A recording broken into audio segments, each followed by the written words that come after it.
Hello, and welcome back to our discussion on interpersonal communication, focusing on the concept of self. So, when we think about self concept, we have to wonder where does self concept come from? How does it even come to be? How is it even created? So, let's delve into that in this module.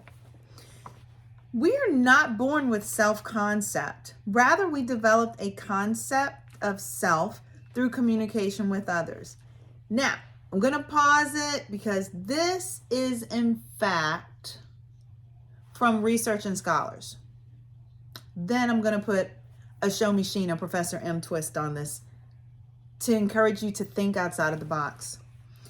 So while we discuss and we're going to talk about the assumptions that are provided by symbolic interaction theory, which is one of the theories that talks about the development of self. From this perspective, we can identify certain sources of information that influence how we see ourselves. Then we focus briefly on the evaluative component, self-esteem, and how the communication that helps us define ourselves also sends strong messages about how we feel about others. So first, let's talk about the symbolic interactionism. This was coined by George Herbert Mead.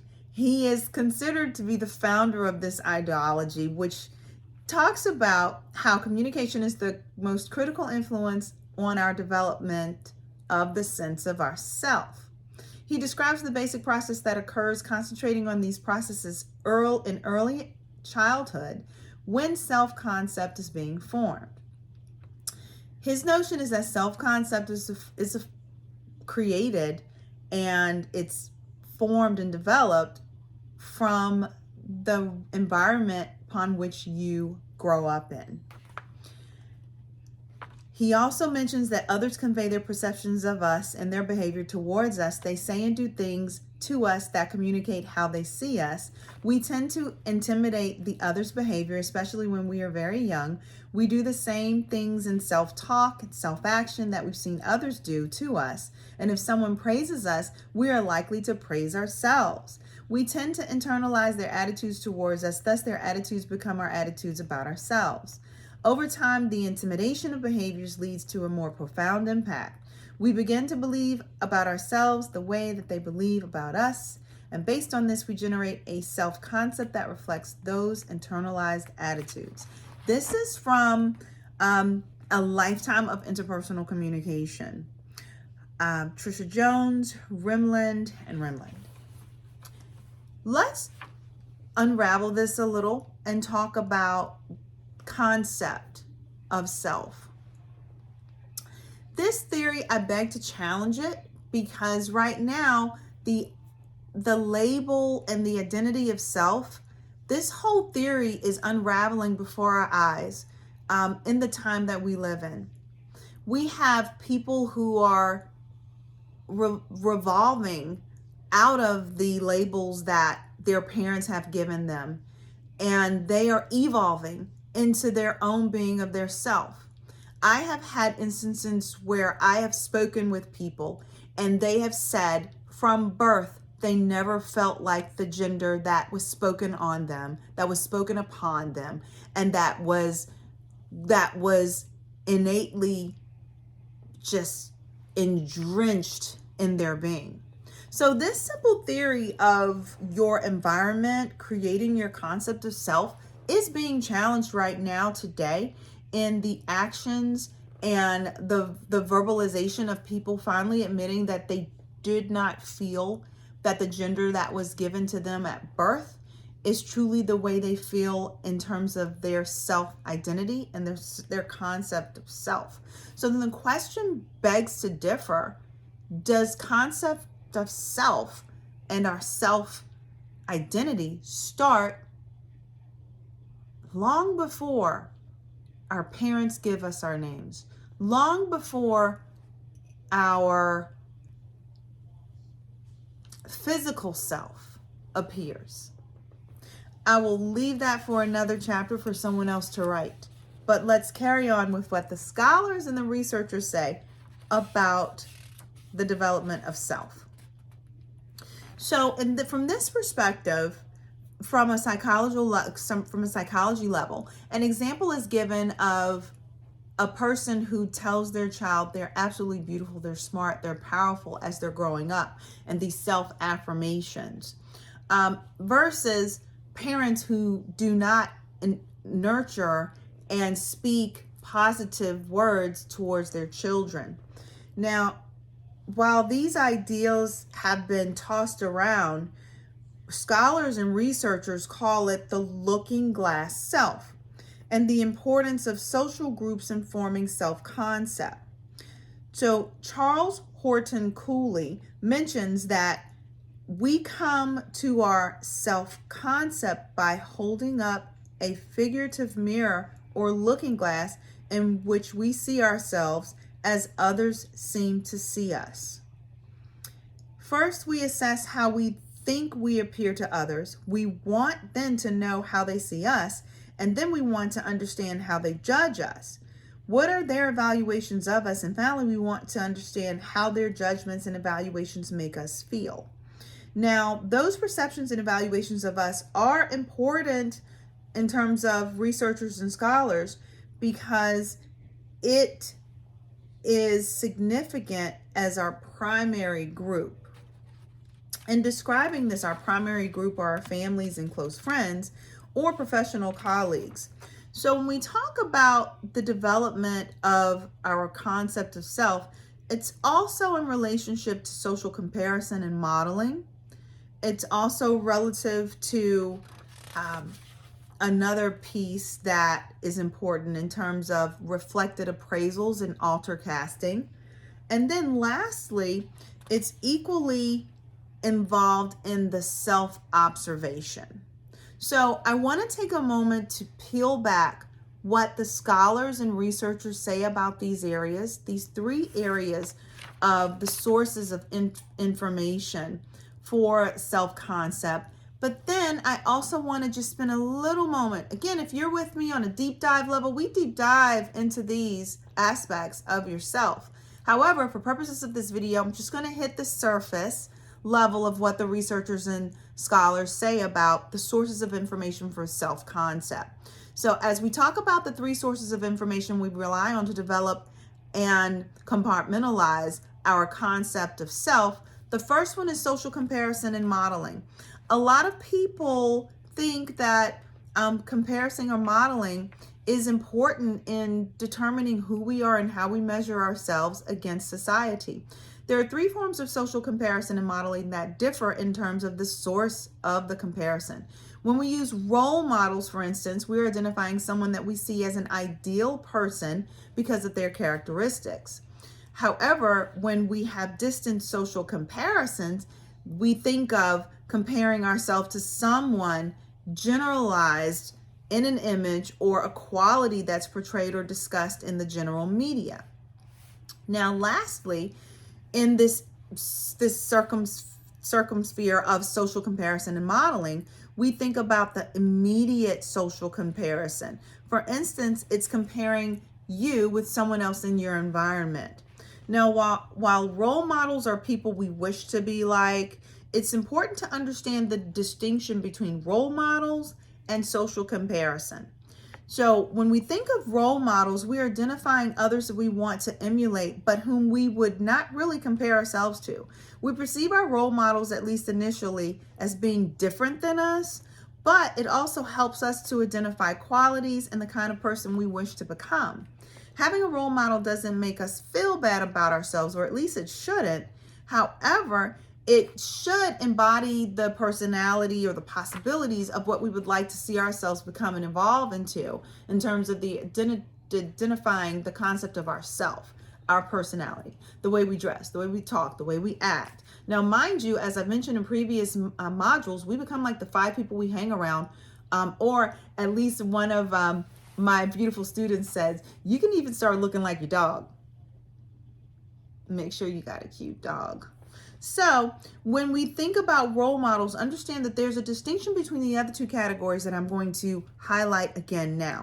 Distant social comparison is really an issue of media influence in our lives. The media provides images of people who are often very different from us. And the power of these images is that they can raise aspirations to a dangerously comparative point. This is something that we've seen a lot, and we can talk about it as we are deep diving together in our sphere professionally, or with me as Show Me Sheena, or with me as Professor M explains. But another piece I want to make sure that we understand is the distinction of immediate social comparison. Immediate social comparison happens when we evaluate someone else in our immediate social context and we compare ourselves to them. If we like their behavioral quality, we emulate that behavioral quality. But if we don't like it, then we kind of shy away from it. So understand the three distinctions here and how they play in the formation of your self-concept. Now, the last piece I want to talk about is super important as well, and it's about reflected appraisals and alter casting. Reflected appraisals, when we discuss social comparison and modeling, of course, we talk about the information in the environment that we attend to and we allow to influence our concept of self. But when we do not control the messages that other people send to us, and some of these messages, both direct and explicit or indirect and implicit, can impact us, we have to understand what to do with those messages. So reflected appraisals and alter casting. Example of reflected appraisal is something that's explicit and intentional. Reflected appraisals from others is how they see us in the communication process. And again, this molds our concept of self. An example is, I think you're really smart. I think you're an amazing dancer or an amazing dresser. Like, I love the fact that you are so organized and so, like, your dress is impeccable. Now, also, equally, you can have negative messages. I won't even put them on this module, but you can just think about how that message can also be flipped in a negative connotation. As an extremely negative form of reflected appraisals, many people have allowed this to be absorbed and interpreted as being truthful, and it then impacts their concept of self. So here's a really important process to go through when you have reflected appraisals and then you have alter casting messages, which the alter casting message is the part that's indirect or implicit. And the light turns on. So when we first think about how we're going to process these messages and how we're going to let it be a reflection of our self concept, we have to ask three important things. One, the person giving the appraisal, are they competent to give the appraisal? The second one is the message sent must be about you, and that is personal rather than general. So is this message personal or general in nature? And then third, you have to perceive the information in the reflected appraisal as reasonable in terms of your own experience. So it's important to know that both reflected appraisals and altercating messages develop into self-fulfilling prophecies in terms of you giving it meaning that it may come true in your life. You have to go through this understanding of this filtering mechanism for every message that comes back to you, because not only is it a part of the communicative process, but it also shapes and molds your concept of self.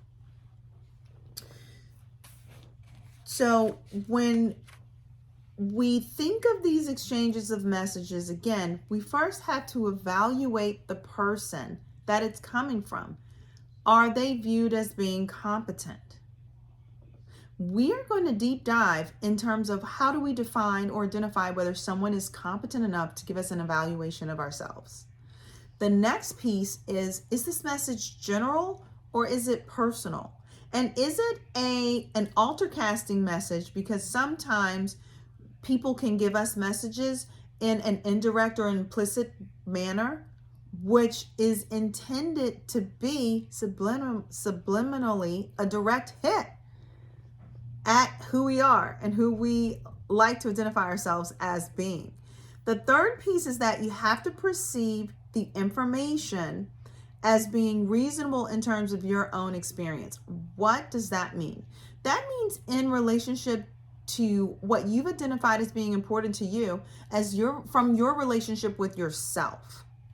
So as we talk about self-observation, this is an important facet in the process of interpersonal communication, because self-observation is the final social basis of self-concept upon which we then own our behavior, identify it, and own it within a social setting.